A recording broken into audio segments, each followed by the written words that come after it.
ये क्या है बेटा? परिकल्पना है, दिमाग की उपज है लोगों के। हकीकत क्या है कहना बहुत मुश्किल है, क्योंकि इसको हम सिद्ध नहीं कर सकते, प्रैक्टिकल नहीं कर सकते इसका। क्लियर है बेटा? तो भले इसको थ्योरी कहते हो, लेकिन ये विशुद्ध रूप से क्या है बेटा? परिकल्पना, एक दिमाग की उपज है। और कल को वो हो सकता है कोई दूसरा बोले। अभी तक की जो हमारी समझ है उसके हिसाब से हम ये बता रहे हैं। समय समय पे हम लोग की समझ भी विकसित होती है ना। अरे आप ही ने तो कहा था कि सूर्य पृथ्वी का चक्कर लगाता है, कहा था ना, काफी दिनों तक कहा। फिर आप ही ने कहा ना ना गड़बड़ हो गई, सूर्य नहीं पृथ्वी सूर्य का चक्कर लगा रही है। पता नहीं, फिर पलट के कह दो नहीं नहीं वही वाला सही था। नहीं, ये मैं नहीं कह रहा हूं, लेकिन ये कह रहा हूं कि हमेशा जो हम लोग के ज्ञान है वो परिष्कृत तो होता ही रहता है ना बेटा, शुद्ध होता रहता है, लोग उसको शुद्ध करते जाते हैं। कभी कभी हमारी गड़बड़ियां होती हैं, हमारे दिमाग की सीमाएं हैं, लिमिटेशंस हैं, हम हर चीज को नहीं समझ सकते। कई लोग मिलकर जब परिष्कृत करते हैं तो चीजें परफेक्ट हो जाती है। तो ये बेटा है अभी परिकल्पना, अभी तक तो सही है, क्योंकि अभी तक इसके अलावा हमारे पास कोई ऑप्शन नहीं है। कल को हो सकता है कोई ऑप्शन आए तो हम कह दें। अभी तक आप कह तो रहे थे प्लूटो ग्रह है, अब आप कहते हैं नहीं। प्लूटो कहता है जब गरज होगी तो फिर कह देना है। हमारी सेहत पे कौन सा फर्क पड़ता है? प्लूटो को जब आपने कह दिया कि तुम ग्रह नहीं रहोगे तो प्लूटो का अच्छा ठीक है भाई कोई बात नहीं, तो हम जा रहे हैं। प्लूटो चला गया। प्लूटो जहां है पूरी ताकत से पूरी शान से वहीं है। आपको गरज थी, आपने कहा था, और आपको गरज नहीं है तो आपने नहीं कहा। फिर गरज होगी तो कह दीजिएगा हम तो यही मौजूद हैं। तो क्या कर रहे हैं हम लोग? परिष्कृत कर रहे हैं अपने ज्ञान को। चीजें बदलती रहती हैं, तो थोड़ा सा बेटा ध्यान रखें। सिद्धांत तो लिखेंगे जरूर, लेकिन ये सिद्धांत नहीं है, ये एग्जैक्टली है क्या बेटा? परिकल्पना है, लोगों के दिमाग की उपज है। ऐसा ऐसा हुआ होगा, ऐसा सोच रहे हैं, क्योंकि इसको हम प्रैक्टिकल कर ही नहीं सकते ना बेटा। हम ब्रह्मांड बना देंगे? कहाँ बना देंगे भाई, खुद ही ब्रह्मांड के छोटे से अंश हैं, आप कहां से यूनिवर्स क्रिएट कर दोगे? तो लिखें, शुरुआत करें। बस संक्षेप में बेटा लिखाएंगे, बहुत विस्तार में नहीं जाएंगे। जो काम की चीजें हैं वो हम फोकस करेंगे, थोड़ा सुन लो जरूर। इस दिशा में बहुत गंभीर प्रयास किया था एडविन हबल और डॉपलर। ये दो लोगों की बड़ी भारी भूमिका थी। और मैंने कहा कि एक दो लोगों का काम नहीं है, पूरी टीम का काम है। काफी लोग मिलजुल के सबने सपोर्ट किया। हाँ हाँ, मुझे ऐसा ही लग रहा है।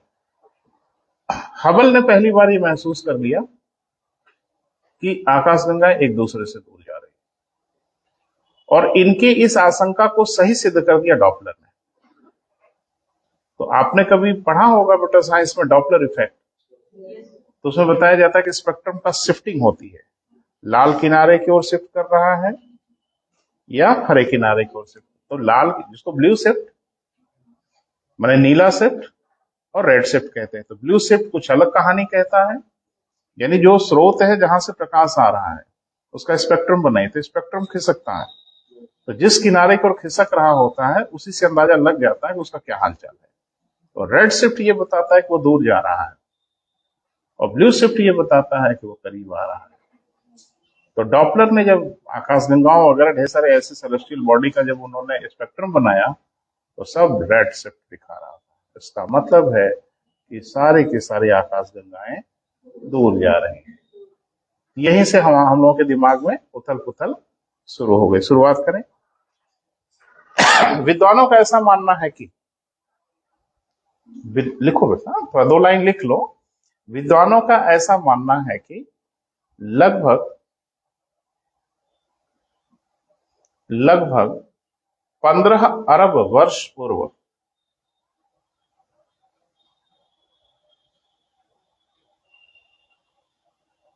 न ही पदार्थ, न ही ऊर्जा, न ही समय था।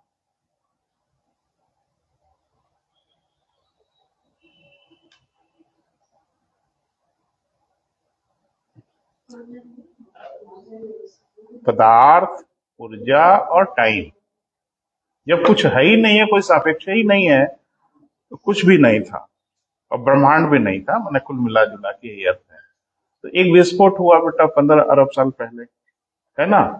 तो बार बार ये प्रश्न आता है कि जो विस्फोट हुआ था वो कहाँ हुआ था? तो भाई कहीं, जब जगह ही नहीं थी, स्थान ही नहीं था, कोई प्लेस ही नहीं था, ऊर्जा नहीं थी, टाइम नहीं था, तो आखिरकार ये विस्फोट कहीं ना कहीं तो हुआ ही होगा। तो ज्योग्राफी में कहा गया कि जहां ये विस्फोट हुआ उस बिंदु को कहा जाता है ग्रेविटेशनल सिंगुलरिटी। कभी कभी इसको कहते हैं पॉइंट ऑफ सिंगुलरिटी, एकात्मकता का बिंदु कहा जाता है। यानी सारे के सारे जो पदार्थ हैं, अभी हम लिखाएंगे सब, सारे के सारे जो मटेरियल हैं वो एक बिंदु पे है, एक पॉइंट पे है, उसी पॉइंट को नाम दिया गया ग्रेविटेशनल सिंगुलरिटी। देखो कुछ चीजों को बेटा हम धरती पे ना समझ पाएंगे ना हम समझा पाएंगे। मैंने कहा ना कि यूनिवर्स बहुत ही बड़ा है और हमारी कितनी औकात है, बस इससे आप अंदाजा लगा लो, कुछ भी नहीं है बेटा। मैंने आइंस्टाइन का उदाहरण आपको बताया था। धरती पे हम किसी पदार्थ को स्क्वीज करना चाहे, दबाना चाहे, संकुचित करना चाहे तो कर लेते हैं। जैसे आप कोल्ड ड्रिंक पीते हो, केन वाला कोल्ड ड्रिंक, तो कोल्ड ड्रिंक पीने के बाद केन को दबा देते हैं, पिचक जाता है ना, छोटा हो जाता है। कुछ हमारे मित्र बड़े ऊर्जावान होते हैं तो जमीन पर रख के पैर से पीट पीट के उसको और पतला कर देते हैं। एक घर उठा के ले आया, कहा घर बताएंगे असली, लेके हथौड़ी जुट गया, पीट पाट के उसको। तो चलो इतने में कर दिया, है ना, खत्म नहीं ना कर दोगे उसे, छोटा कर दोगे ना। कागज का पेज है आपके कॉपी का, उसको फाड़ के, लंबा सा पेज है, मोड़ दिया आपने, बॉल जैसा बन गया, और दबा दबा के छोटा किया, चलो इतना छोटा कर लो, खत्म नहीं ना कर पाओगे। ये आपकी हैसियत है कि हम मनुष्यों की औकात है, और ब्रह्मांड की कितनी औकात है आप कल्पना ही नहीं कर सकते। ब्रह्मांड जब दबाना शुरू करेगा, वो स्क्वीज करना शुरू करेगा, तो उसके पास ताकत बहुत अधिक है। धरती को तो छोड़ दो, तो पूरे ब्रह्मांड को सुई की नोक पे लेके चला आएगा, दबा के, स्क्वीज करके।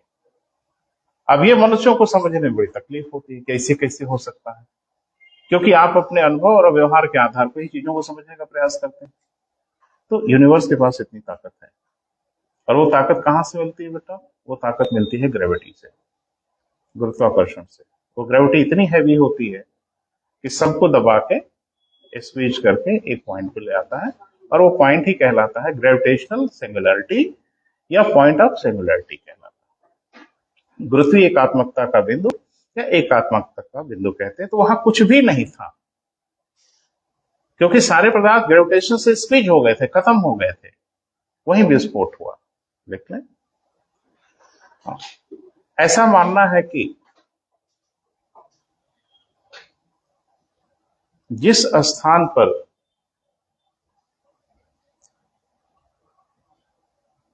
ऐसा मानना है कि जिस स्थान पर महाविस्फोट हुआ उसे ग्रेविटेशनल सिंगुलरिटी, गुरुत्वीय एकात्मकता, ग्रेविटेशनल लिखो बेटा, ग्रेविटेशनल सिंगुलरिटी या गुरुत्वीय एकात्मकता या सेंटर ऑफ सिंगुलरिटी या सेंटर ऑफ सिंगुलरिटी, एकात्मकता का बिंदु कहते हैं।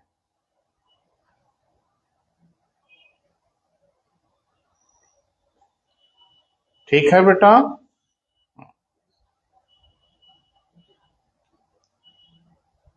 कहते हैं यहीं से ब्रह्मांड का निर्माण हुआ।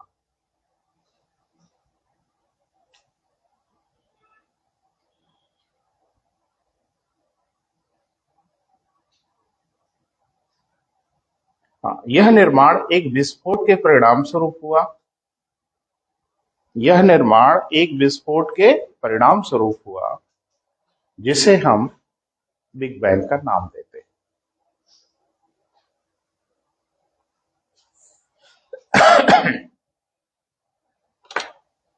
जिसे हम क्या बेटा?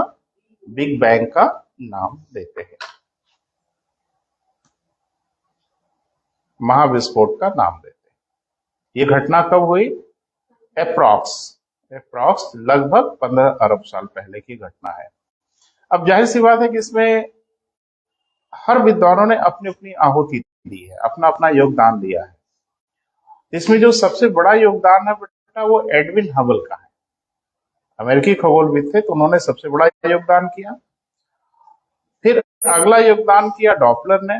डॉपलर ने प्रत्यक्ष योगदान नहीं किया, डॉपलर ने जो रेड शिफ्ट और ब्लू शिफ्ट का कॉन्सेप्ट दिया, उसे पकड़ में आ गया कि आकाशगंगा एक दूसरे से दूर जा रही है। कॉन्क्रीट जो थ्योरी देने की कोशिश किया वो अलेक्जेंडर फ्रीडमैन और जॉर्ज गैमोन है। इन लोगों ने इसको थोड़ा सा कॉन्क्रीट एक सैद्धांतिक स्वरूप दिया। अलेक्जेंडर फ्रीडमैन ने तो सिद्धांत दिया, लेकिन वो भी बहुत कुछ नहीं कह पाए, बहुत डिटेल नहीं जा पाए। तो जॉर्ज गैमोन जो रशियन खगोलविद थे, संभवतः 1940 के आसपास, इन्होंने थोड़ा व्यापक रूप से समझाने का प्रयास किया। हम सब अभी लिखाते हैं, लिख ले, शुरू करें। हाँ, इस सिद्धांत के प्रतिपादन में अनेक विद्वानों का योगदान था। इस सिद्धांत के प्रतिपादन में अनेक विद्वानों का क्या था बेटा? योगदान था।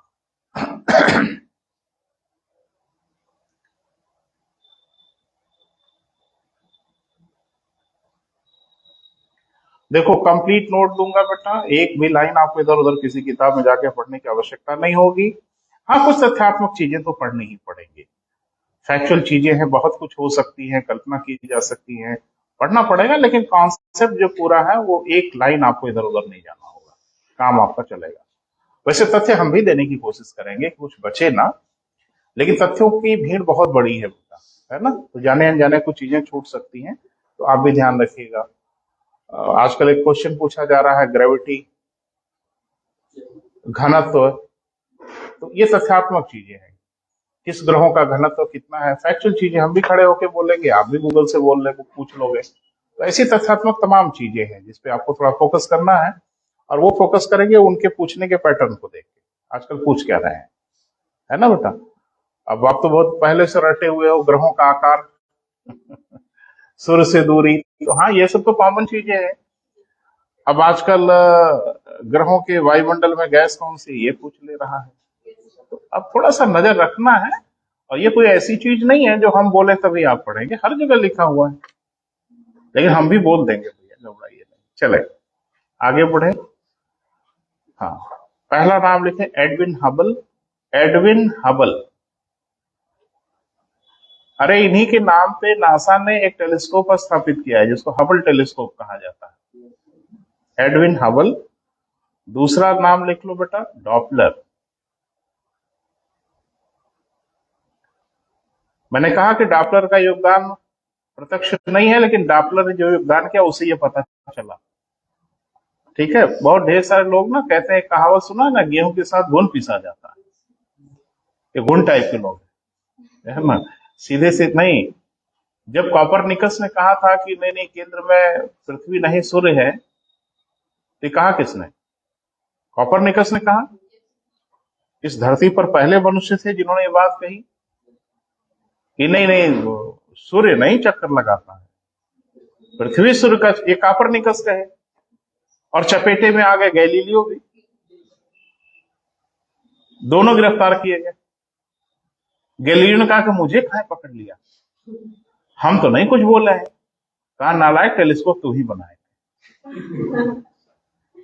जिसे देख के अंडबंड बोल रहा है।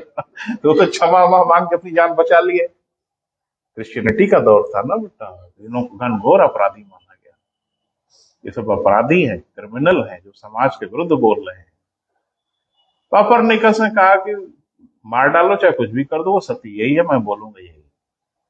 गैलीलियो तो क्षमा मांग के छोड़ दिए गए, इनको छोड़ दिया गया। बाद में तो तमाम लोग आ गए, हर्षल आ गए, कॉपरनिकस आ गए, सब लोगों ने जब बोलना शुरू किया तब लगा कि अरे यार ये सब सही नहीं ना बोल रहे हैं, मालूम चला कि यही सही है जो इन्होंने बोला।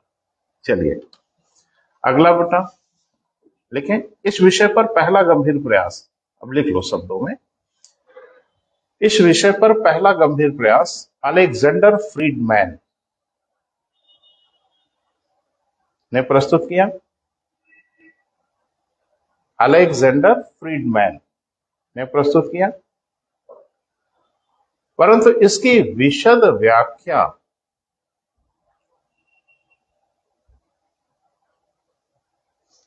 क्या बेटा, विशद व्याख्या, विस्तार से व्याख्या रशियन खगोलविद जॉर्ज गैमोन ने किया।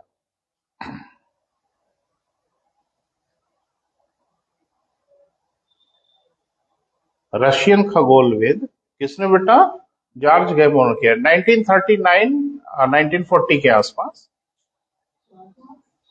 जॉर्ज गैमोर ने किया 1939 -40 1939 1940 के आसपास किया। जैसे मैंने बोला ना बेटा कि एक ही आदमी सब कुछ नहीं कर पाता, कोई कुछ कहता है, कोई उसी में एक कदम और आगे चलता है। तो ऐसे ही एडविन हबल, डॉपलर वगैरह ने तो कुछ आइडिया दिया, अलेक्जेंडर फ्रीडमैन ने उसको एक डिजाइन दिया, लेकिन व्याख्या बेचारे वो भी नहीं कर पाए। तो इसकी विशद व्याख्या कर दिया किसने? जॉर्ज गैमोर ने। तो वो जाके अफवाह कंप्लीट स्थिति दिख रही है। तो जॉर्ज गैमोर ने कहा क्या, पर ध्यान से सुनिए। जॉर्ज गैमोर ने बताया कि जब महाविस्फोट हुआ तो इसे दो घटना हुई, दो घटनाएं एक साथ शुरू हो गई। उन्होंने बताया कि पहली घटना का मतलब यह था कि बृहद स्तर पर विस्फोट हुआ, और दूसरी घटना हुई कि सीमित स्तर पर संकुचन हुआ, और ये दोनों घटनाएं एक साथ हो रही हैं। अब इसका मतलब क्या था उनके कहने का, माने अर्थ क्या निकल रहा था उनके ये कहने का, वो आपको हमको समझाना। तो पहले लिख लें।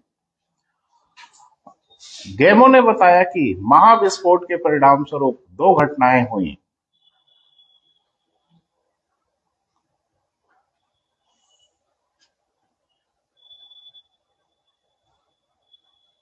परिणाम स्वरूप क्या बेटा?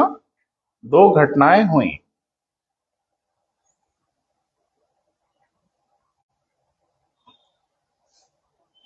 नंबर 1, पहली घटना,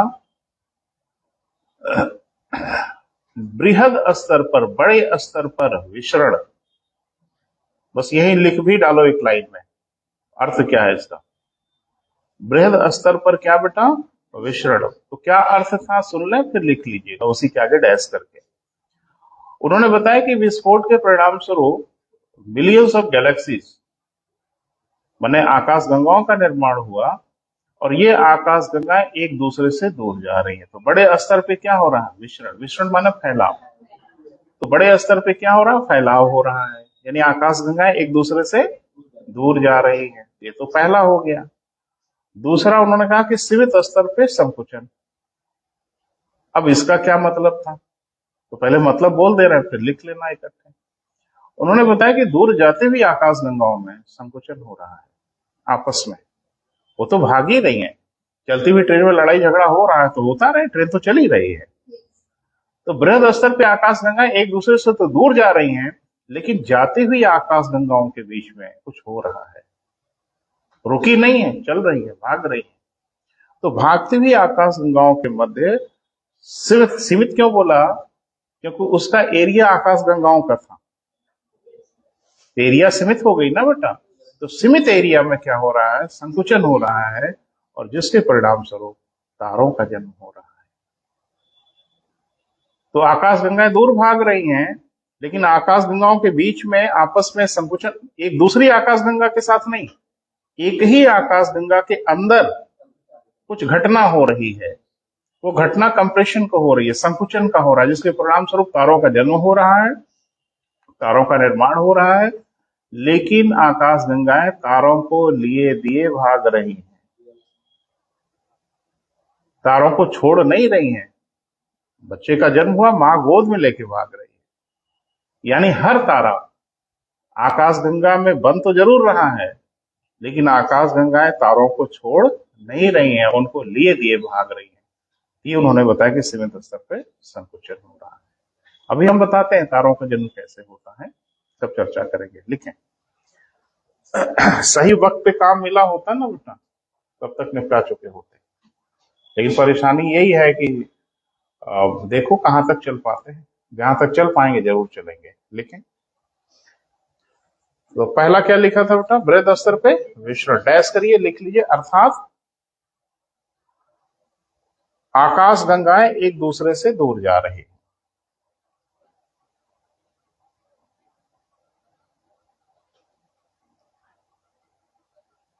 आकाश गंगाएं एक दूसरे से दूर जा रही है।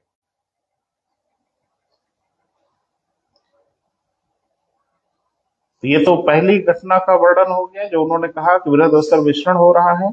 दूसरा जो उन्होंने कहा वो लिख लें, सीमित स्तर पे संकुचन हो रहा है।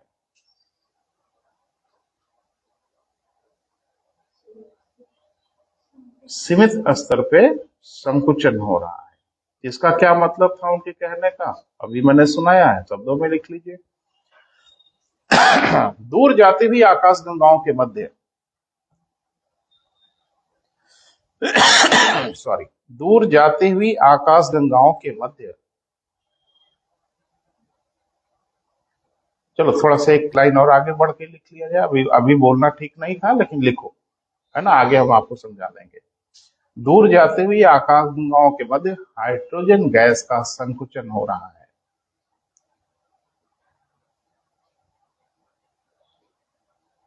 हाइड्रोजन गैस का क्या हो रहा है बेटा, संकुचन हो रहा है। परिणाम स्वरूप तारों का निर्माण हो रहा है।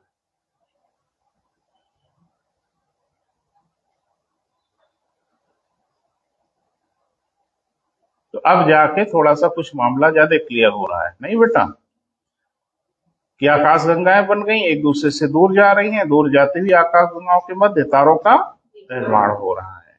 अब कैसे हो रहा है ये भी बेचारे नहीं बता पाए। मैंने कहा ना, एक ही आदमी सब कुछ नहीं बता सकता, संभव ही नहीं है, सर्वज्ञाता नहीं होता कोई। तो आगे हम बताएंगे कि तारों का निर्माण कैसे हुआ, लोगों ने बताया कि तारों का निर्माण ऐसे होता है। लेकिन अभी इसके सपोर्ट में दो थ्योरी है बेटा, जिसको आपको पढ़ना पड़ेगा। एक को हम लोग कहते हैं सतत सृष्टि का सिद्धांत, steady state theory, Thomas gold और हरमन बांडे ने दिया। अब तो सब लोग आएंगे ना बेटा, सब लोग अपना अपना जो कमियां दिख रही हैं उसको दूर करेंगे। इनका दिमाग इधर गया कि बिग बैंग अगर हुआ और आकाशगंगाएं अगर बनी और आकाशगंगाएं अगर एक दूसरे से दूर जा रही हैं तो बीच में एक खाली स्थान पैदा हो रहा होगा। तो स्वाभाविक है बेटा, कोई बहुत गंभीर थ्योरी नहीं है, बहुत सिंपल सी बात है कि बिग बैंग हो गया, आकाशगंगाओं का निर्माण हो गया और सारी आकाशगंगाएं एक दूसरे से अगर दूर जा रही हैं तो बीच में कहीं न कहीं खाली स्थान बढ़ता जा रहा होगा। जैसे मैंने कहा, ग्राउंड में हम लोग बैठ जाएं और गोल घेरा बना के एक दूसरे से दूर भागना शुरू करें तो बीच में खाली जगह बनती चली जाएगी, क्योंकि हम लोग दूर जा रहे हैं ना, तो बीच में स्थान बड़ा होता चला जाएगा। ब्रह्मांड में भी ऐसा हो रहा होगा या फिर ब्रह्मांड में ऐसा नहीं हो रहा है। तो उन्होंने कहा कि जो स्पेस डेंसिटी है, यानी ब्रह्मांड का जो घनत्व है, उसमें कमी नहीं आ रही। अब बताओ, अगर खाली स्थान होगा तो डेंसिटी तो घटनी चाहिए ना। अगर पदार्थ दूर दूर तक फैल जाएंगे तो घनत्व कम हो जाना चाहिए। और वो ये कह रहे हैं कि स्पेस डेंसिटी में कोई कमी नहीं आ रही है, तो इसका मतलब बिल्कुल साफ है कि जो खाली स्थान है वहां कुछ न कुछ भर दिया जा रहा है,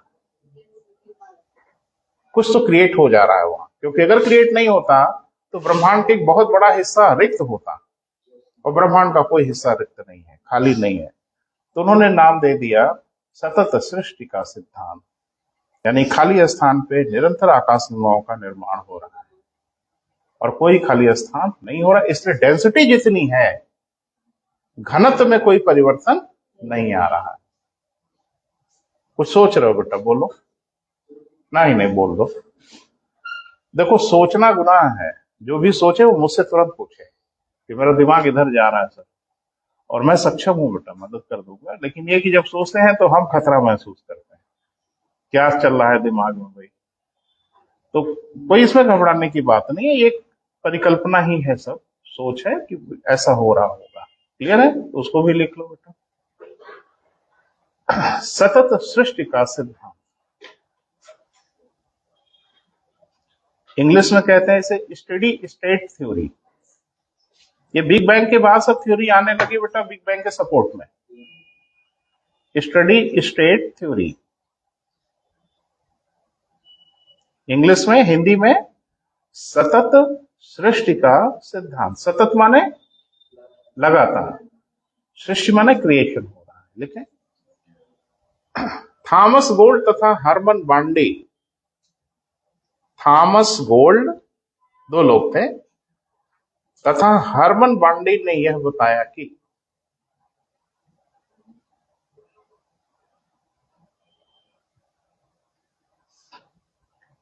आकाश गंगाएं एक दूसरे से दूर भले ही जा रही हों,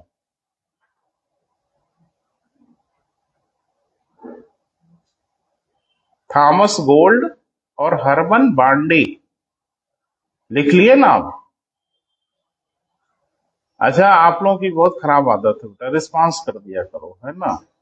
वो एकदम गुमसुम पड़े तो हम भी गुमसुम हो जाएंगे, तकलीफ हो जाएगी, है ना। चलो, थॉमस गोल्ड और हरमन बांडी ने क्या बताया बेटा? यह बताया कि भले ही आकाश गंगाएं एक दूसरे से दूर जा रही हैं, परंतु अंतरिक्ष के घनत्व में कोई कमी नहीं आ रही है। परंतु स्पेस डेंसिटी एक टर्म है, इंग्लिश में अगर लिखना चाहें तो, वरन अंतरिक्ष के घनत्व में कोई कमी नहीं आ रही है।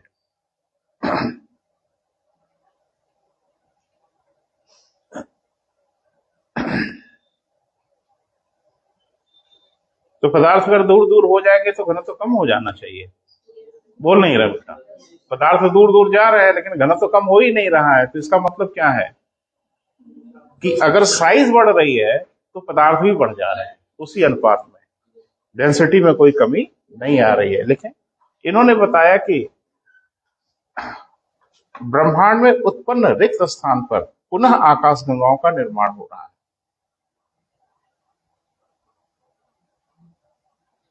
पुनः किसका बेटा? आकाशगंगाओं का निर्माण हो रहा है, इसलिए घनत्व में कोई कमी नहीं आ रही है।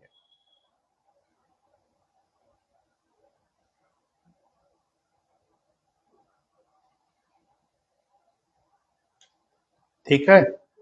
एक दिन हंसी मजाक में कभी बोला आपसे, उसको भी सुन लें, समझ लें।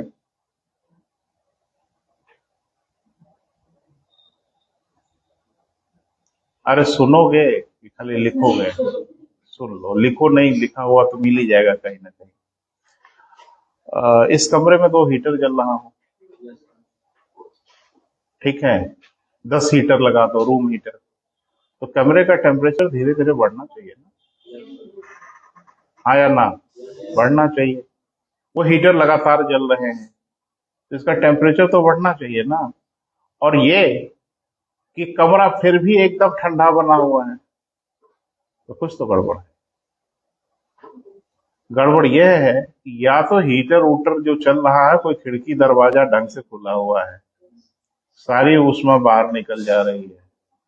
अगर ब्रह्मांड एक संकुचित एरिया में है और उसका एरिया अगर फिक्स है ब्रह्मांड का, तो ब्रह्मांड को तो गर्म होना चाहिए, हाँ या ना? बोलो। मन कह रहा है, इसमें कोई सिद्धांत की जरूरत नहीं है। एक सूरज तो इतनी कहर बरपा रहा 15 करोड़ किलोमीटर दूर, है ना। यहाँ मिलियंस ऑफ सन है, अरबों सूरज हैं, और ये सूरज तो बच्चा है, इसके बाप दादा तो आगे मौजूद है। एक औसत स्तर का तारा है सूर्य, बहुत बड़े बड़े तारे हैं बेटा, सूर्य से हजारों गुना ज्यादा उष्मा झोंक रहे हैं ब्रह्मांड में। इतनी उष्मा इस ब्रह्मांड में जा रही है, ब्रह्मांड गर्म क्यों नहीं हो रहा? अरे एक सूरज नहीं है बेटा, अरब भी नहीं है, अरबों हैं, मिलियंस ऑफ स्टार हैं, और हर तारा ताबड़तोड़ गर्मी झोंक रहा है ब्रह्मांड में, और ब्रह्मांड है कि एकदम ठंडा बना हुआ है। ये जा कहां रही है उष्मा? आप तो धरती बीच में आ गई ना, रास्ते में। अरे वो तो ब्रह्मांड में अपनी उष्मा छोड़ रहा था, रास्ते में आप पड़ गए 15 करोड़ किलोमीटर दूर पे, तो सूर्य ने कहा लो तुम भी प्रसाद ले लो थोड़ा सा।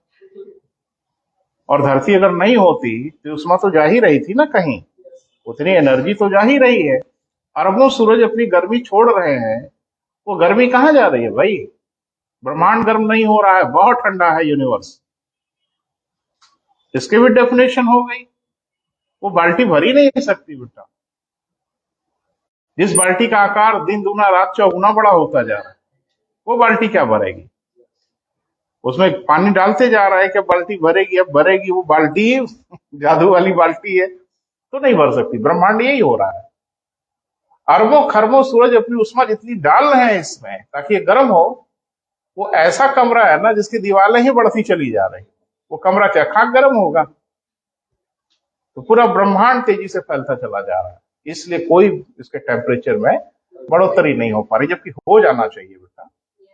अगर थोड़ा ब्रॉडर वे में सोचें तो बहुत ज्यादा स्टार हैं ब्रह्मांड में, शब्द ही नहीं है मैं कुछ बोलूं संख्या, अरबों शब्द सही है ना, अरबों खरबों तारे हैं, सब अपनी गर्मी दे रहे हैं ना बेटा। तो यही सब है बेटा कि बढ़ रहा है, नए नए आकाश गंगाएं क्रिएट हो रही है, ऊर्जा झोंके जा रही है, लेकिन ऊर्जा है कि इस बाल्टी में भर ही नहीं पा रही है, क्योंकि बाल्टी की साइज बढ़ती जा रही है। क्लियर है, सब कुछ डिफाइन हो जा रहा है, कहीं कोई अड़चन नहीं आ रही है। अड़चन आती तो फिर हम लोग मैं खुद ही कंप्लेन कर देता, सिद्धांत गलत है ना। चले लिखें, खाली स्थान पे क्या हो रहा है बेटा, नई आकाश गंगाओं का निर्माण हो रहा है, जिससे घनत्व में कोई परिवर्तन नहीं आ रहा। हो गया, यही उनका सिद्धांत था। इसी को नाम दिया गया क्या बेटा, सतत सृष्टि का सिद्धांत। और असली करामात तो कर दिखा, जिसको कहते हैं ना कि सिद्धांत अधूरा सिद्धांत था ये बिग बैंग, जिसको संपूर्णता प्रदान कर दिया। जैसे कहते हैं ना मनुष्य की जिंदगी अधूरी है, कोई लक्ष्य है, कोई टारगेट है, कोई उद्देश्य है जो आपका पूरा हो जाता है तो आपकी जिंदगी पूर्ण होती है। तो बिग बैंग की थ्योरी अधूरा है, इसको पूरा कर दिया एलन सैंडोज ने। इन्होंने एक सिद्धांत दे दिया, पल्सेटिंग यूनिवर्स थ्योरी, दोलन सिद्धांत भी कहा जाता है, और इसी को कहा जाता है महासंकुचन का सिद्धांत। आपने बिग बैंग दे दिया, महाविस्फोट दिया, तो महासंकुचन भी आ जाए ना तो बात बन जाए। इंग्लिश में अगर लिखना चाहे तो लिखें पल्सेटिंग यूनिवर्स थ्योरी। क्या बेटा, pulsating universe theory.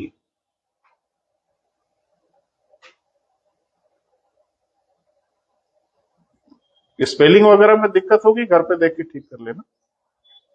Pulsating universe theory, ठीक है। इसी को हम लोग बोल देते हैं क्या बेटा, ऑसिलेशन थ्योरी भी कह देते हैं, दोलन सिद्धांत। हिंदी में क्या बेटा, दोलन सिद्धांत। इसी को कह देते हैं हम लोग महासंकुचन का सिद्धांत। सब आप लिख कर करके लिखो। महासंकुचन को इंग्लिश में क्या कहते हैं, बिग क्रंच।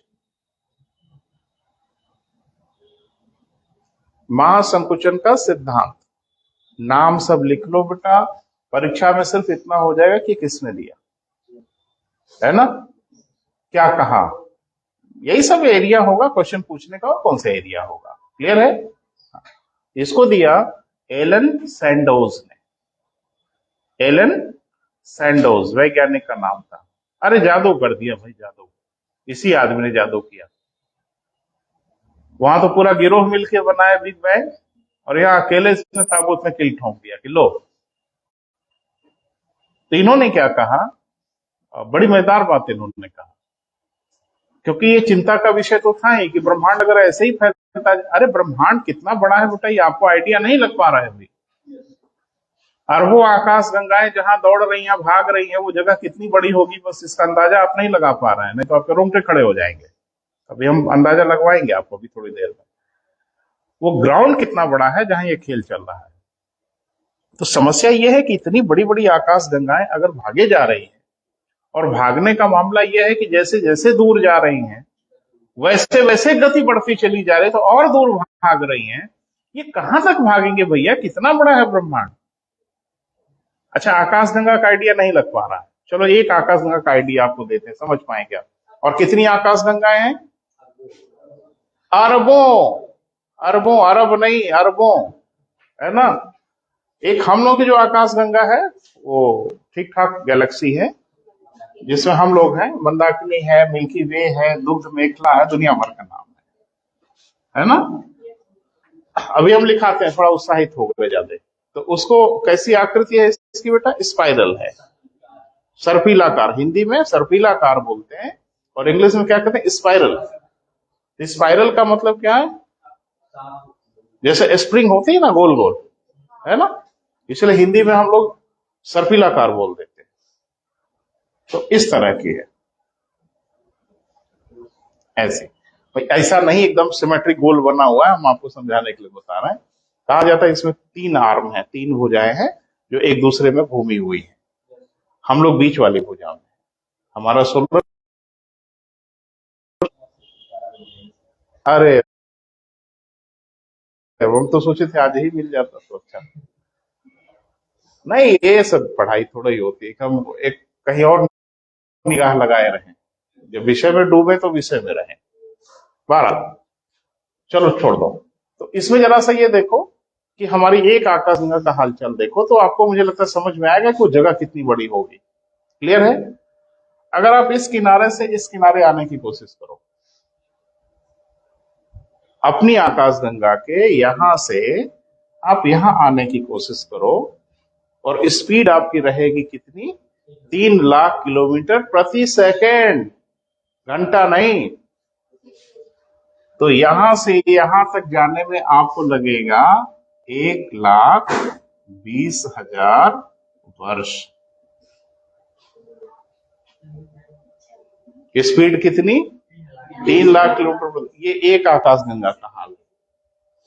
ऐसी अरबों आकाशगंगाएं हैं और सब भाग रही। वो कितना बड़ा होगा यूनिवर्स, बस आप खाली सोच सकते हैं, कल्पना कर सकते हैं, बाकी कुछ नहीं कर सकते। तो बहुत यूज है बेटा हमारा यूनिवर्स। तो अब ये सबसे बड़ी परेशानी थी कि सब कुछ, इतनी बड़ी बड़ी आइडेंटिटी, इतनी बड़ी बड़ी इकाइयां अगर इसमें मौजूद है, 1.5 लाख 1-1 लाख प्रकाश वर्ष का डायमेंशन जिनका है, वो जगह कितनी बड़ी होगी जहां ये अरबों मौजूद हों। और तुर्रा ये कि शांति से नहीं है, भगदड़ मची हुई है, भागे जा रही हैं, भागे जा रही हैं। तो अब चिंता की बात तो थी वैज्ञानिकों के बीच में, आखिर ये कौन सा सिद्धांत दे दिया हम लोगों ने? ये क्या प्रक्रिया अंतहीन है? क्या ये प्रक्रिया ऐसे ही चलती रहेगी? तो ये बताया इन्होंने, एलन सैंडोज ने कहा नहीं, ये प्रक्रिया एक दिन बंद होगी। क्लियर है बेटा? यानी अभी बिग बैंग हुआ है, इससे ऊर्जा उत्पन्न हुई है, एनर्जी। जैसे बम होते हैं ना, तो बम फटता है तो उसके छर्रे, स्प्लिंटर्स निकलते हैं, अनंत दूरी तक चले जाते हैं। जिस बम की जितनी औकात। देसी वाला अभी तो प्रयागराज में देख ही लिया। हाँ भाई, अभी तो लाइव देख लिया आपने, वीडियो क्लिप वगैरह। हैंड ग्रेनेड नहीं देखा, उसका थोड़ा सा और बड़ा एरिया होता है। सुने परमाणु बम का एरिया और बड़ा हो जाता है। तो जैसे जिसकी औकात, उसका एरिया उतना बड़ा होगा। ये बहुत बड़ा वाला विस्फोट है, इसीलिए नाम दिया गया इसको बिग बैंग। और इससे अपार एनर्जी उत्पन्न हुई। इस एनर्जी से सारी आकाश में दूर भाग रही, अभी ऊर्जा से भरी हुई है। एक दिन इनकी ऊर्जा खत्म होगी, और जब इनकी ऊर्जा खत्म होगी तो इनकी स्पीड घटना शुरू होगी। घटते घटते फिर ये रुक जाएंगे, और रुकने के बाद फिर खेल खेलेगा ग्रेविटेशन। एक बच्चे ने कहा कि अभी ग्रेविटेशन नहीं है क्या सर? काहे नहीं है? लेकिन अभी गुरुत्वाकर्षण पे भारी पड़ रही है ऊर्जा। अभी ग्रेविटेशन पे भारी कौन पड़ रही है? ग्रेविटेशन बड़ा धैर्य वाला होता है। वो कहता हम तो खेल लास्ट में खेलेंगे ही अपना, कोई रोक थोड़ी सकता है। एक बाल आप तेजी से ऊपर को उछालते हैं, गुरुत्वाकर्षण के विरुद्ध कार्य आपने किया। गुरुत्वाकर्षण बल तो उसमें लग ही रहा है, लेकिन आपने उसके विरुद्ध बल का प्रयोग किया, ऊपर फेंक दिया। लेकिन गुरुत्वाकर्षण कहेगा कि पकड़ेंगे इसको रास्ते में, फिर ले आएंगे यही, है ना? बस बस वही मामला है।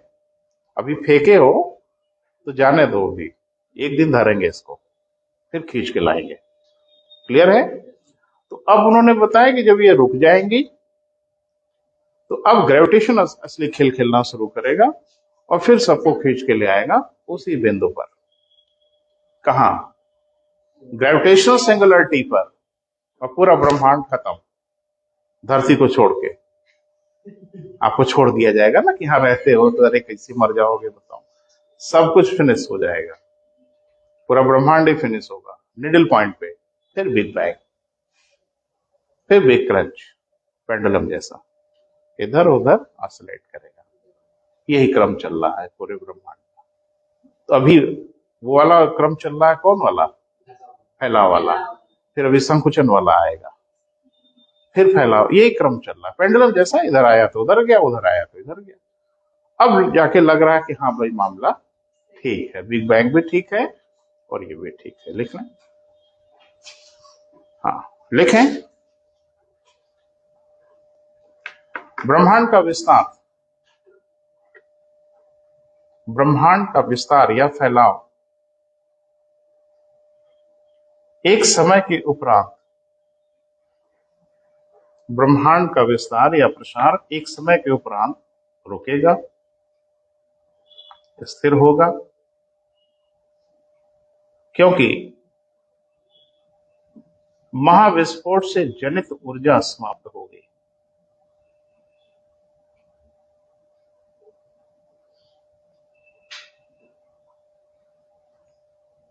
जनित ऊर्जा क्या होगी बेटा? समाप्त होगी। पुनः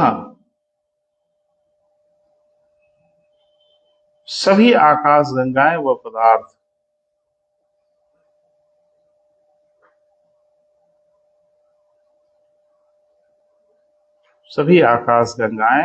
पदार्थ गुरुत्वाकर्षण के अधीन एक बिंदु की ओर अग्रसित हो जाएंगे। एक बिंदु की, तेजी से लिखो बेटा, एक बिंदु की ओर बढ़ जाएंगे तथा अंत में उसी बिंदु पर समाहित हो जाएंगे।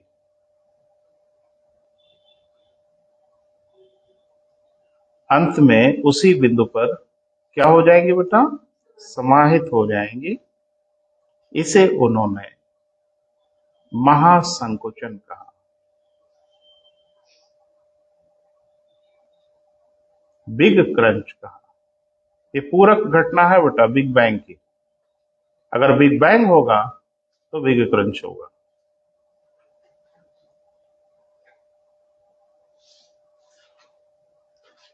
क्लियर हुआ? हाँ ना बोलिए। दिख रहा है दृश्य?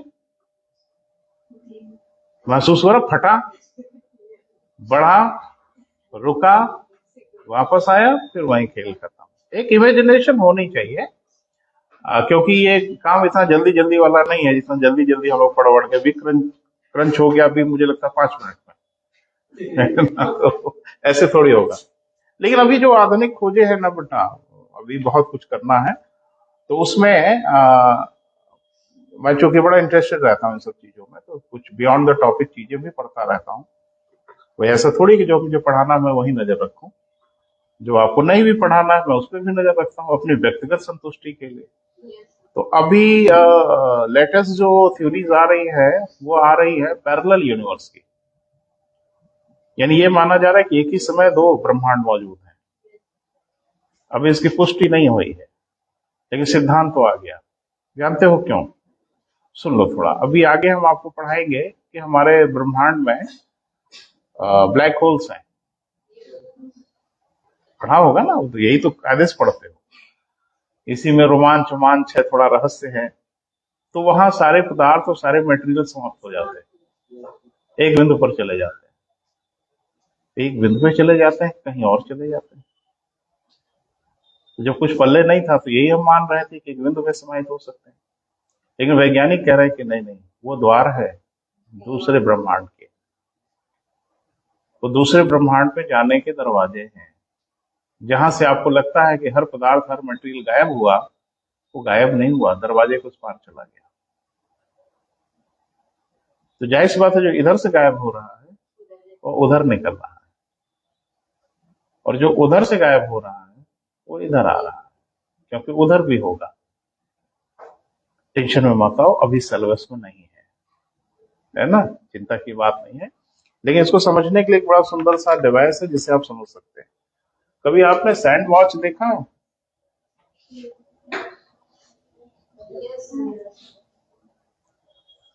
पहले के जमाने में इस तरह की घड़ी यूज करते थे, और इसमें भरी होती थी रेत, है ना, और यहाँ बीच में एक छोटी सी जगह छोड़ दी जाती थी। अब जगह नहीं दिखा पा रहे हैं, खाली जगह होती थी। तो इसी से समय लोग अपनी गणना करते थे।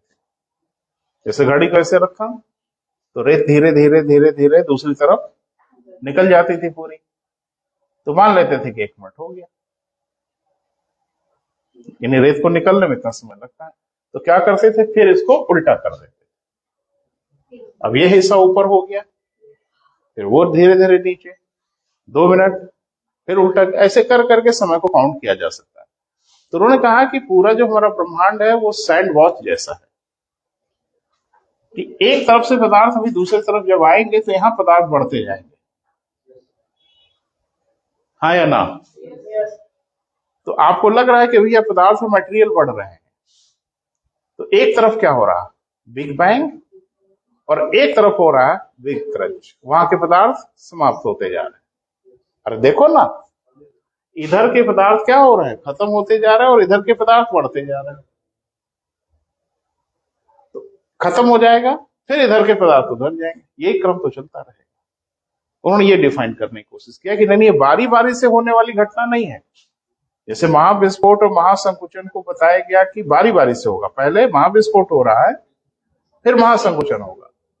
और अभी लेटेस्ट जो साइंटिस्ट रिसर्च है वो ये बता रहे हैं कि बारी बारी से होने वाली घटना नहीं, एक ही साथ हो रहा है। एक तरफ विस्तार हो रहा है तो एक तरफ संकुचन हो रहा है, फिर एक तरफ संकुचन होगा, उधर विस्तार होगा, बीच में एक रास्ता है जो पदार्थ इस ब्रह्मांड से उस ब्रह्मांड। अभी ये हम आपकी उत्सुकता के लिए बता दिए, हमको नहीं बताना चाहिए, क्योंकि ये अभी आपके सिलेबस ऐसे ही दिमाग तनाव में आ रहा है कि कौन सा बवाल है, तो उसमें एक दो बवाल और हम छोड़ दे तो दिक्कत में पड़ जाएंगे। आपके लिए इतना पर्याप्त है ना बेटा? अगली हेडिंग बनाइए, आकाशगंगा, गैलेक्सी। धीरे धीरे धरती की ओर आ रहे हैं भाई, घबराओ मत।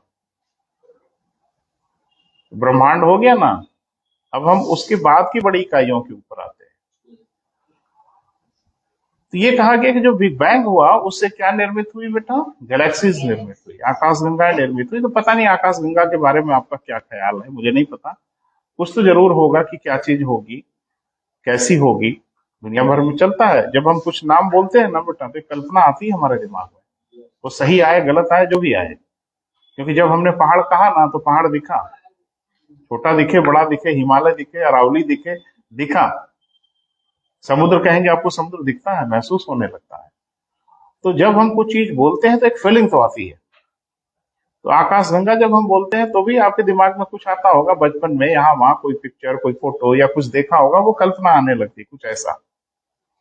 पहली बात ध्यान से सुनो कि गैलेक्सी कुछ नहीं है, वो सिर्फ हाइड्रोजन गैस के विशाल पुंज, और वो कुछ है ही नहीं। हर आकाशगंगा किससे बनी हुई है बेटा? हाइड्रोजन गैस, बस, और कुछ नहीं है। और आपके इसका मतलब क्या है कि बिग बैंग से जब विस्फोट हुआ तो उसमें क्या निकले? हाइड्रोजन गैस के छल्ले, अरबों गोले, और वो कुछ है ही नहीं है, सिर्फ हाइड्रोजन गैस के विशाल क्लाउड हैं, बहुत बड़े। विशाल कितना देख ही रहे हैं, जिसमें सिर्फ और सिर्फ हाइड्रोजन गैस विद्यमान है, और ये सब भाग रहे हैं। आपके पीसीएस में क्वेश्चन पूछा गया था, किसी साल देख लीजिएगा, वर्ष मुझे याद नहीं आ रहा है, कि ब्रह्मांड में सबसे अधिक मात्रा में कौन सी गैस है। तो हम पूछा गया था ना, हमारा मित्र जाके बता के चले आए नाइट्रोजन, ठीक है। तो अब ये सब मूर्खता करेंगे परीक्षा में तो फिर तो कोई मतलब नहीं, कि पूरा का पूरा ब्रह्मांड ही हाइड्रोजन गैस से बना हुआ है। हर गैलेक्सी ही है सबसे बड़ी बड़ी इकाइयां। ब्रह्मांड की सबसे बड़ी इकाई क्या है बेटा? गैलेक्सी। अब गैलेक्सी के अंदर ताक झांक करेंगे तो देखेंगे क्या क्या है, वो अलग चीज है। वो तो ऐसे समझो ना, जैसे भारत है ना, तो भारत में सबसे बड़ी बड़ी इकाई तो प्रदेश है। अब प्रदेश के अंदर जाके देखो तो बात अलग है। तो पूरे ब्रह्मांड की जो सबसे बड़ी बड़ी इकाइयां दिख रही हैं वो क्या है बेटा? गैलेक्सी। और ये किससे बनी है? सिर्फ और सिर्फ हाइड्रोजन गैस से बनी है। क्लियर है? और जाहिर सी बात है कि फिर इसमें तो तारे वारे हैं, तो मेरी ही बात का कॉन्ट्राडिक्शन हो रहा है। अभी आप कह रहे हो कि हाइड्रोजन गैस से बनी है, अभी आप कह रहे हो कि ब्रह्मांड में तारे ही तारे दिख रहे हैं, ये कैसे बन रहे? ये तो हाइड्रोजन गैस नहीं है। कौन बोला नहीं है? हर तारा सिर्फ और सिर्फ हाइड्रोजन गैस, और कुछ है ही नहीं, कुछ नहीं है, वो सिर्फ हाइड्रोजन गैस का एक। अच्छा, तारे के बारे में कोई गलतफहमी हो तो आज तो ठीक कर लो। तारा कुछ भी नहीं है, बस हाइड्रोजन गैस का एक बॉल है, एक गेंद समझ लो, जो हाइड्रोजन गैस का स्वरूप नहीं बिगड़ पा रहा है किसी कारण से। अभी आज हम चर्चा करेंगे, उसके डिजाइन फिक्स हो गई है, ठीक है। माने उसकी साइज अब बिगड़ उगड़ नहीं रही। गैस की साइज है, थोड़ा हवा हवा लग जाए तो इधर उधर उड़ सकती है, लेकिन उसकी साइज एकदम फिक्स हो गई है, और उसके अंदर कुछ हो रहा है। बस। तो अगर हमने कहा कि हर आकाशगंगा हाइड्रोजन गैस से बनी है तो इसमें आपत्ति क्या है? और मैंने ये भी कहा कि तारों का जन्म आकाशगंगा में होता है तो लग भी रहा होना चाहिए, क्योंकि हाइड्रोजन गैस उसके पास है, तो तारे के बनने के लिए हाइड्रोजन गैस तो चाहिए ही चाहिए। सो तारों का निर्माण होता है। हाँ, ये अलग बात है कि धरती कैसे बन गई। धरती तो हाइड्रोजन गैस नहीं है। तो अभी धैर्य रखिए ना, अभी तो बहुत कुछ पढ़ना है और अभी बहुत कुछ समझना है। एक बात मुझे बताइए, आपने पढ़ा होगा कि हर पदार्थ का जो मॉलिक्यूलर स्ट्रक्चर है उसमें प्रोटॉन, न्यूट्रॉन, इलेक्ट्रॉन भी है। यही ना है भैया? सोने के परमाणु में भी, लोहे के परमाणु में भी, सबके परमाणु में यही ना है। बेसिक ग्रेडियंट तो यही है ना, प्रोटॉन, न्यूट्रॉन, इलेक्ट्रॉन। तो फिर लोहा लोहा जैसा कहाँ है? और सोना सोने जैसा क्यों है? चांदी चांदी जैसा क्यों है? कभी सोचते ही नहीं हो ना, सबसे बड़ी समस्या ये है। हनुमान जी, वो सोचवाना पड़ता है, तब लगता है अरे ये तो सही बात है, काहे नहीं सोचे। यूरेनियम यूरेनियम जैसा है। आखिर सब प्रोटॉन, न्यूट्रॉन, इलेक्ट्रॉन से ही मिलकर बने हैं, तो सब एक ही जैसे काहे नहीं है भाई? तो मुझे लगता है प्रोटॉन, न्यूट्रॉन की संख्या सब में अलग अलग है। ये अलग अलग ही उनको भौतिक गुण अलग अलग दे देते हैं। एक बात बता दूं, लोहे के परमाणु में किसी तरह से प्रोटॉन, न्यूट्रॉन, इलेक्ट्रॉन की संख्या उतनी कर दो जितना सोने में है, मेरा दावा है लोहा सोना हो जाएगा। ऐसा कर सको तो, जो हम कर नहीं पाएंगे, क्योंकि हमारे बूते का नहीं है। क्लियर है? घास से दूध बना लोगे? हाँ ना बोलेंगे कुछ? नेचर बना देती। अरे गाय भैंस वही तो मशीन है, और क्या है? घास खाना है, दूध बनाना है। एक बात तो गारंटी है कि दूध की यात्रा घास से होके हुई है। ये तो 100% सही है कि दूध अगर वो एनिमल देते हैं तो घास से ही दूध बना होगा। आप भी बना लोगे? बना लो ना। नोबेल प्राइज वाइज क्या क्या लेके बैठे बनाओ। तो जैसे घरों में हम लोग एक तो मशीन लगाते हैं ना, आरओ वाला आजकल, शुद्ध पानी वाला, ऐसे सबके घर में एक तो मशीन होती। 2 किलो घास डालो, आधा किलो दूध। बना के दिखाओ ना, अगर हैसियत है मनुष्यों की तो। नेचर तो बना बना के भेज दिया, क्योंकि मॉलिक्यूलर लेवल पे तोड़ फोड़ करना नहीं आता हमें। क्योंकि घास के अंदर जो तोड़ फोड़ हुई है वो मॉलिक्यूलर लेवल पे हुई है।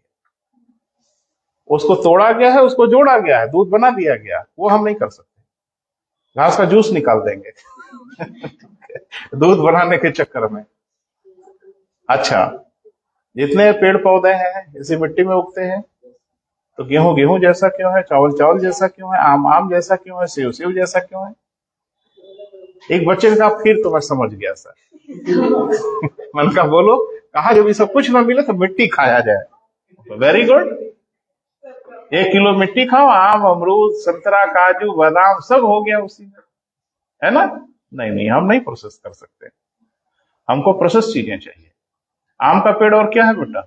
एक ठेठ भाषा में अगर कहो, एक फैक्ट्री के अलावा तो कुछ नहीं है। एक प्लांट है वो, जो मिट्टी से चीजों को निकालता है और अपने हिसाब से असेंबल करता है और आम बनाता है। सेव भी वही करता है, इसी मिट्टी से ही पोषक तत्व लेता है, वही लेता है जो मिट्टी में मौजूद है। बादाम बना देता है, कोई अखरोट बना देता है, कोई काजू बना। आप भी बना दो। नहीं, हम ताक में रहते हैं, पहले बनाओ फिर हम खाएंगे, क्योंकि हमारी औकात नहीं है बनाने की। तो बनाने वालों का काम है बेटा यही सब। नेचर एक बड़ा जादू भरी चीज है बेटा, है ना? चलें आगे बढ़े। लिखें, महाविस्फोट के परिणाम स्वरूप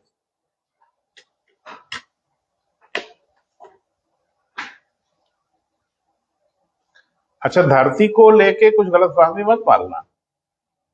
ये दुनिया का सबसे शानदार बैंक है।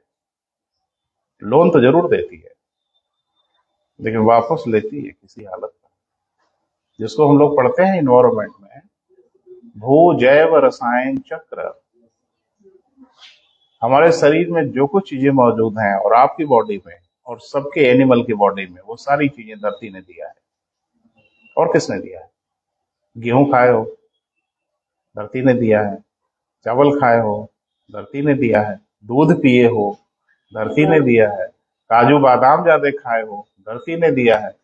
एक ने कहा हम तो बकरा खाते हैं सर, वो भी धरती ने दिया है।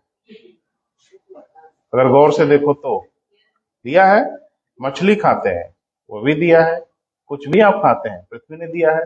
फिर पृथ्वी एक दिन आपसे वसूलेगी। मुझे दो, सबसे वसूलती है, एक को नहीं छोड़ती। मेरा जो लिया है मुझे लौटाओ। तो समय जो भी लगे, लौटाना तो पड़ेगा ही। और इसी को कहते हैं भू जैव रसायन चक्र। जो जैव रसायन है धरती देती है, वो फिर वापस लेती है। हाँ, वापस लौटाने की प्रक्रिया अलग अलग हो सकती है। एक प्लांट है, वो उसको भी देना पड़ेगा, देना ही पड़ेगा। बकरी है, उसको भी देना पड़ेगा। शेर है, बाघ है, आदमी है, हाथी है, गैंडा है, सबको देना पड़ेगा, क्योंकि धरती वसूल करेगी एक दिन। हाँ, जैसे मनुष्य में अगर देखें तो हर धर्म के, हिंदू धर्म वाले तो बहुत बड़ा तेजी में रहते हैं कि जो दिया वो तुरंत लो भैया। अरे 70 साल लेके झेले आपके पदार्थों को, तो यही बहुत बड़ा एहसान है आपका। अब तो हम तुरंत चुकाएंगे, क्योंकि हम अग्नि संस्कार करते हैं और सारी चीजों को पल भर में वहां वहां लौटा देते हैं जहां जहां से हमने लिया है ना। बोलते हैं ना, 5 तत्वों से मिलकर शरीर बना। हर तत्व को उसी क्षण 2-4 घंटे में लौटा देते हैं, वापस कर देते हैं। करते हैं कि नहीं? अब जो लोग दफनाते अपनाते हैं, वो थोड़ा बेईमानी करते हैं, उन्हें थोड़ा टाइम लगता है। लेकिन हम लोग तो बड़े अच्छे लोग हैं, हम लोग तुरंत लौटा उठा के हिसाब किताब बराबर करते हैं कि भाई खाता मेंटेन कर लो, जितना लिया लौटा दिया, खेल खत्म। ये नेचर का सब पूरा खेल है बेटा। धरती अपने पदार्थों को फिर वापस लेती है। वो चाहे अभी ले, चाहे कल ले, चाहे परसों ले, वो लेके छोड़ेगी। देना तो पड़ेगा ही आपको। वो समीकरण बराबर होगा लास्ट में। चले, अब ये मत सोचना कि धरती से ले लिया अब देंगे नहीं, देना तो पड़ेगा ही। वक्त आने दीजिए, सब देंगे। लिखें, हाँ, महाविस्फोट के उपरांत अरबों आकाश गंगाओं का निर्माण हुआ।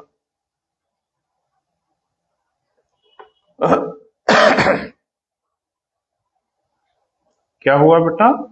अरबों आकाश गंगाओं का निर्माण हुआ। लिखें, आकाश गंगाएं कुछ और नहीं वरन, आकाश गंगाएं कुछ और नहीं वरन हाइड्रोजन गैस के विशाल बादल हैं।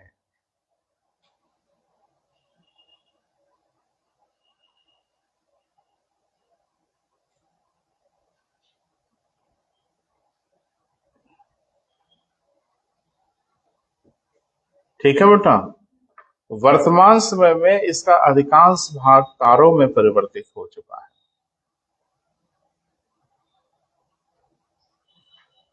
वर्तमान समय में इसका अधिकांश भाग किसमें बेटा? तारों में परिवर्तित हो चुका है।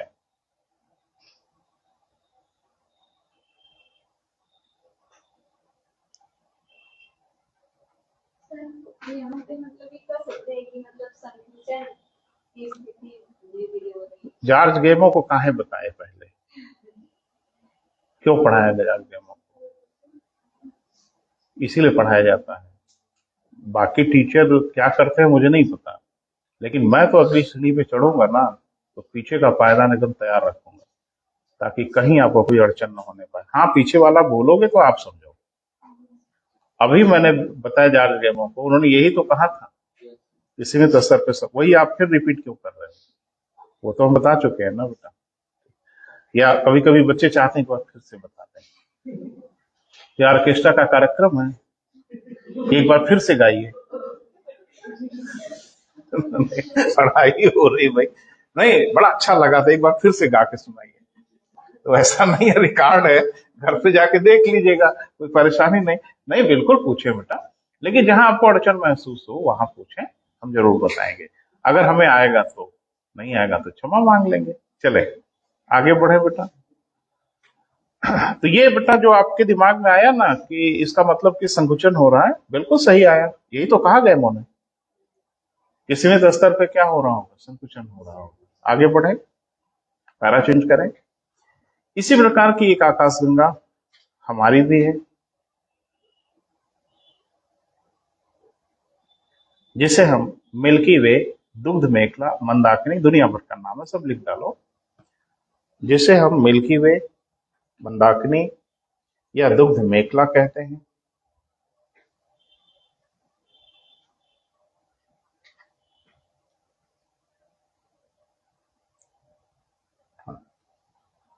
लिखें, यह सर्पिलाकार है, स्पाइरल है।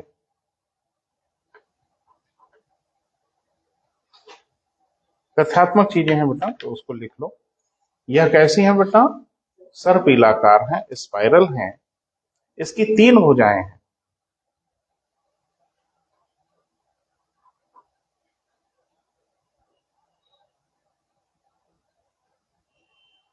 यानी एक दूसरे में जो गुथी हुई आर्म है उसकी वो कितनी है बेटा? 3 भुजाएं हैं जो गोल गोल घूमी हुई हैं, एक ही नहीं पूरा चारों तरफ गई है। इसके 3 आर्म हैं जो एक दूसरे को घेरे हुए हैं, है ना। इसकी 3 भुजाएं हैं। हमारा सौर परिवार इसके मध्य की भुजा में, बीच वाले में है। आकाशगंगा देखा है कभी? देखोगे?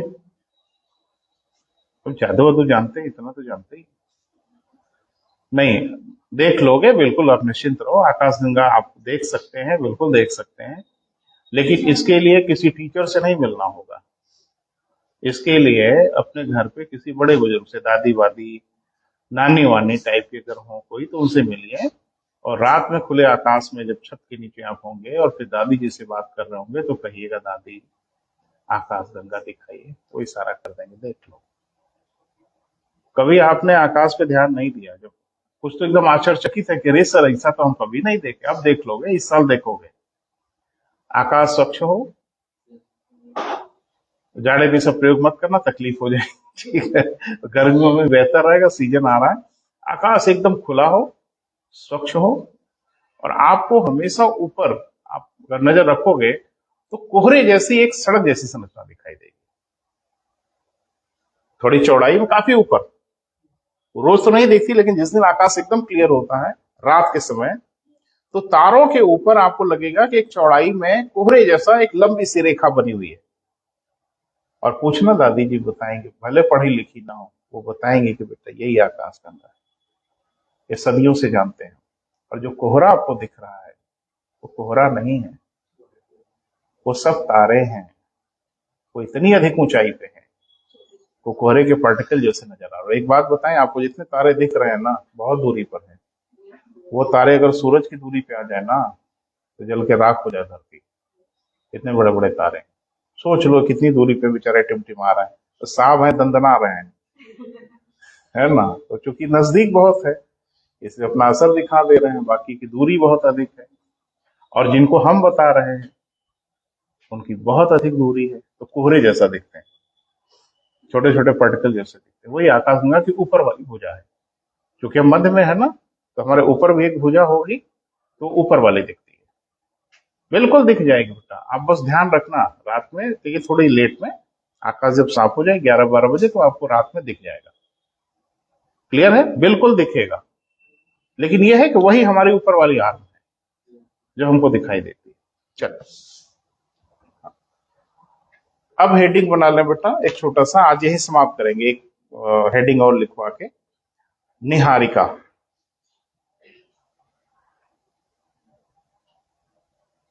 नाम सुना हुआ है? कौन? निहारिका, पड़ोस में रहने वाली बच्ची।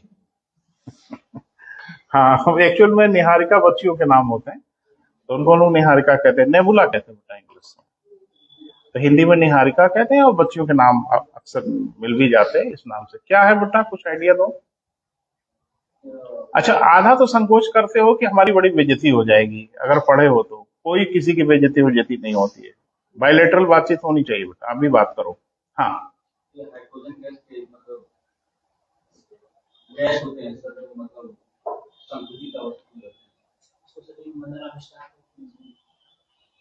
अरे यार, तो अंग्रेजी बोल रहे हो भाई। मदर ऑफ स्टार कहते हैं, तारों की माँ बोल भी सकते थे। मैं बताऊं एक मजेदार वाक्य। अब हम तो इतने दिन से यहाँ पढ़ा रहे हैं, 20 साल, सही में एक बच्ची का नाम ही निहारिका था। तो मुझे ज्योग्राफी पढ़ाना था। बड़े अनुभव होते हैं लाइफ में, पढ़ाने का भी बड़ा अपना मजा है ना, तरह तरह के एक्सपीरियंसेस होते हैं। तो मैं तो निशाना साधा ही था कि आज निहारिका तो पढ़ाना ही, इन्हीं पे हमला बोलूंगा, है ना। तो मैंने बोला बेटा क्या नाम है आपका, तो उसने कहा निहारिका। मैंने कहा क्या अर्थ है। और अमूमन हर लोग अपने नाम का अर्थ पता लगाए रहते हैं। तो उसने सेकंड नहीं हुआ, वही बोला अंग्रेजी में जो इन्होंने बोला, मदर ऑफ स्टार, तारों की माँ। जिसको तारों की माँ क्यों कहते हैं, तारों का जन्म तो आकाशगंगा में होता है। तारों का जन्म तो आकाशगंगा में होता है ना, तो फिर ये निहारिका कौन सी बला आ गई बीच में। देखो जब भी, मैं ये नहीं कह रहा हूँ, जब भी आप समझो तो महसूस होना चाहिए, साइमल्टेनियस दिमाग में आना चाहिए, स्वाभाविक दिमाग में आना चाहिए, अड़चन नहीं आनी चाहिए। अभी मैंने बोला कि तारों का निर्माण आकाशगंगा में होता, अभी एक तो पैदा हो गए निहारिका, और बता रहे हमारे मित्र की मदर ऑफ स्टार और क्या क्या।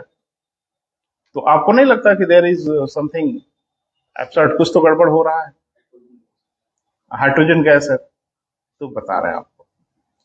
एक्चुअल में आकाश गंगाओं के बीच में, आकाशगंगा में हाइड्रोजन गैस तो है ही है, इसमें कोई शक शुबहा नहीं है, लेकिन कहीं कहीं हाइड्रोजन गैस के घने गुच्छे हैं, डेंस क्लाउड हैं, एक सिमेट्रिक नहीं है। तो आकाश गंगाओं के मध्य हाइड्रोजन गैस के जो घने गुच्छे हैं, डेंस क्लाउड हैं, उन्हीं को निहारिका कहते हैं। और वास्तव में तारों का जन्म आकाश गंगा में तो होता ही है, गलत कहां बोला गया, लेकिन आकाश गंगा के अंदर उन्हीं निहारिका में होता है, क्योंकि वो काफी डेंस क्लाउड होते हैं, घने गुच्छे। अभी हम लिखा रहे हैं बेटा, तो वहां तारों का जन्म होता है। हमारी आकाश गंगा में एक है ऐसी निहारिका, अभी हाल में देखी गई, नाम है ओरियन। और कहा जाता है इसमें इतनी हाइड्रोजन गैस है कि सूर्य जैसे 1 लाख तारों को जन्म दे सकती है। आपके सूर्य जैसा 1 लाख तारों को अकेले पैदा कर सकती है ओरियन। ऐसी न जाने कितनी निहारिकाएं मौजूद है। तो लिख लो 2 लाइन। आकाश गंगाओं के मध्य हाइड्रोजन गैस के अपेक्षाकृत घने बादल, डेंस क्लाउड,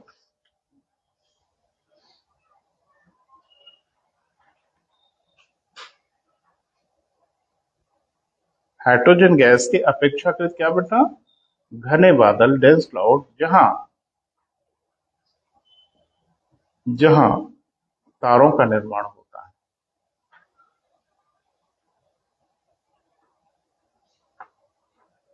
जहां किसका बेटा, तारों का निर्माण होता है, निहारिकाएं कहलाती। लिखें, हमारी आकाशगंगा में ऐसी ही एक निहारिका ओरियन है। हमारी आकाशगंगा में ऐसी ही एक निहारिका अभी हाल में देखी गई, अध्ययन किया गया इसका, ऐसी ही एक निहारिका कौन है बेटा, ओरियन है।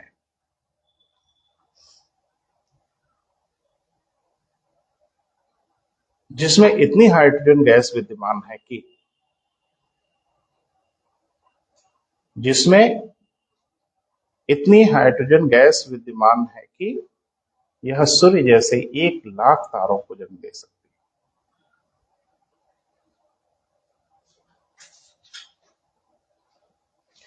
है। एक तथ्य लिख लिया, आखिरी लाइन, इसी के बाद क्लास समाप्त कर रहे हैं।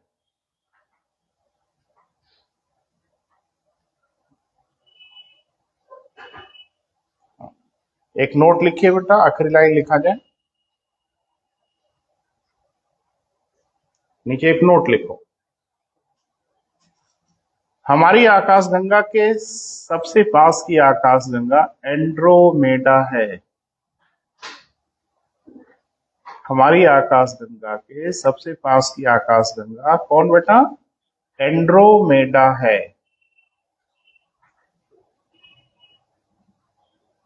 यह 2.2 करोड़ प्रकाश वर्ष की दूरी पर है, 2.2 करोड़ प्रकाश वर्ष की दूरी पर है।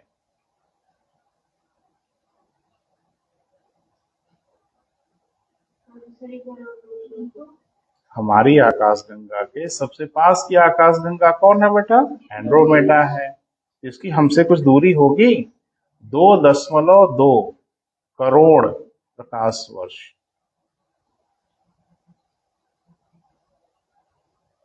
की दूरी पर है। ठीक है बेटा, तो आज अपनी बात समाप्त कर रहे हैं, कल आपसे